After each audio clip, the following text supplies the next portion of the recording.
Please just tell us what the South African experience has been. Nigel, yes, you're absolutely correct. We are experiencing it as a much milder form. Remember, we also came out from the Delta wave. Delta is a scary variant. Never ever would I like to be part of any Delta variant mutation going forward. That, you know, it's really scary, and with a very also a very similar or a very confined type of clinical picture.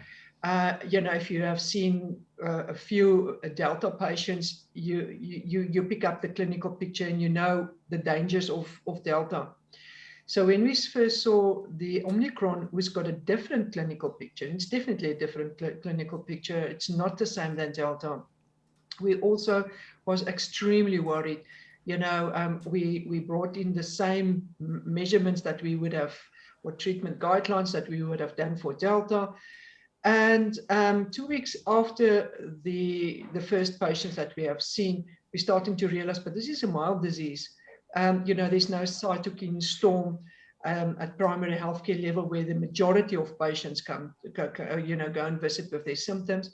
Also, we run a huge campaign out in South Africa trying to explain the symptoms, the clinical symptoms, and urging people to please get tested. So the idea is, because it's a mild disease, it can easily be missed. And if you can get them tested, and you can make the doctors understand, on the other hand, that patient sitting in front of you, who might only come in with a complaint of a slight cold, might be actually your Omicron.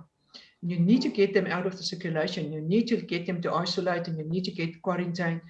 And then again, we needed to see how much of a cytokine storm we would get going further, which we didn't. And remember the oxygen, you know, with Delta, oxygen is one of your gold standards. And we ran nearly out of oxygen with Delta. And again, with Omicron, there's no oxygen requirements at primary healthcare. I'm not aware of one family practitioner that prescribed oxygen, home oxygen. I can promise you with Delta we did.